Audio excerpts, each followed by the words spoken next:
I'm Claudia Acevedo-Quiñones, and I'm going to be reading an excerpt from my book, The Hurricane Book, A Lyric History, which is a finalist for the 2023 Big Other Award for Nonfiction, thanks to John Madeira and Big Other.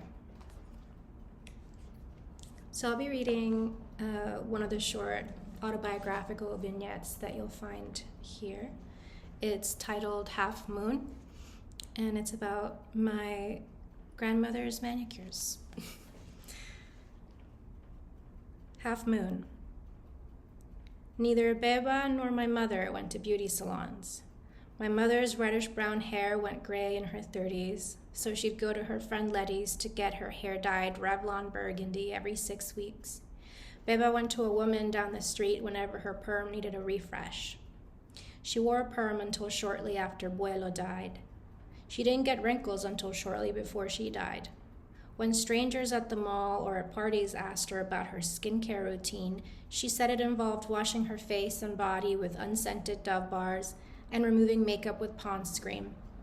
Y ya. She did her nails herself.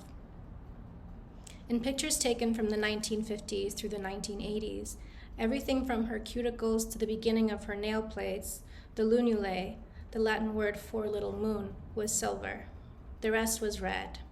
She called all nail polish Q-Tex and all nail polish remover Q-Tex. I was supposed to know which one she meant when she asked me to fetch it for her. Q-Tex was the first company to release commercial nail varnish in the 1910s, but it wasn't until the 1920s and 30s, when movie stars like Clara Bow and Norma Shearer popularized manicures, that it became more acceptable for housewives to wear color on their nails. Leaving the little moons bare or painting them a whitish color meant you could go longer without having to reapply. Showing the world your moons were white also meant that you didn't have to work much with your hands. But Beba worked with her hands all day. There was a weekly menu. Monday was chicken spaghetti and potatoes. Tuesday was chicken and yuca. Wednesday was beefsteak and rice. Thursday was rice and pigeon peas. Friday was chicken and Coca-Cola and yams, maybe pineapple cake. There were sauces to mix, there were rubs, there was recao. On weekends, she didn't cook, but there was always a school uniform that needed mending, always something to sweep, shoes to polish, things to disinfect. Maybe this is why she spent so much of her downtime on the porch, filing her fingernails or painting them. I'd sit in the rocking chair and ask stupid questions. She'd nod or shake her head and laugh, gliding the Revlon peachy pink she graduated to in her older years down her nails like she'd been doing it for centuries, layer over week-old layer. My mother and I share a skin-picking disorder, dermatillomania, which is in the obsessive-compulsive spectrum.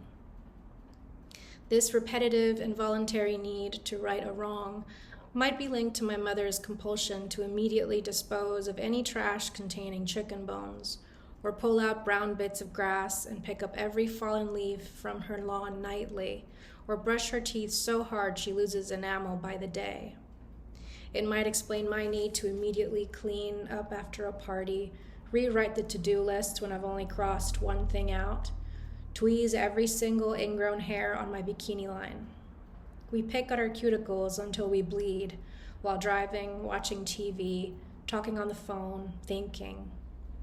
When I saw her ridged yet painted nail beds, surrounded by rawness, on all the fingers wrapped around the steering wheel, I asked her, ashamed for her, why she would hurt herself like that.